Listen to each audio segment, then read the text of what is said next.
قطعا با این مورد مواجه شدید که مشتری میاد میگه که این محصول چرا گرونه، چرا همکار شما قیمت پایینتر داره میده. معمولا اولین جمله‌ای که برای یک فروشنده آماتور میاد این که ما جنس با کیفیت داریم ارائه میدیم، ما اورجینال داریم کار میکنیم.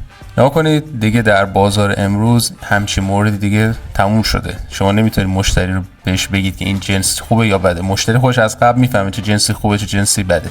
اگر که محصول شما دارای گارانتی هستش، به عنوان مثال من این محصول رو دارم میفروشم و میگم آقا این هر اتفاقی براش بیفته من تا 90 روز گارانتی کردم، یا اینکه این محصولی که من دارم به شما میدم دارای یک اشانتیون دیگه هم هست در کنارش. پس اگر شما دارید قیمتی رو بالاتر میدید، خدماتی رو هم دارین اضافه میکنید، بی دلیل اون کار رو انجام نمیدید. اما اونی که میاد به قیمت نگاه میکنه علتش رو میخواد بدونه، نه اینکه دوست نداشته باشه نخریم، میخواد علتش رو بدونه.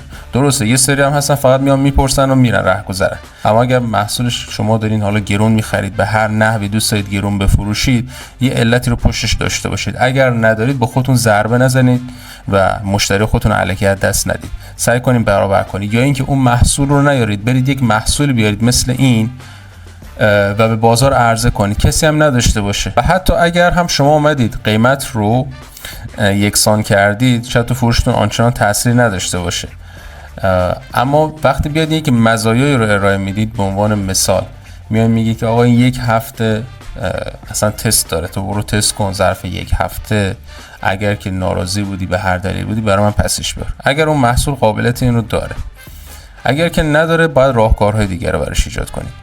پس این رو در نظر داشته باشید و مواردی که بهتون گفتم تا تکنیک بعدی.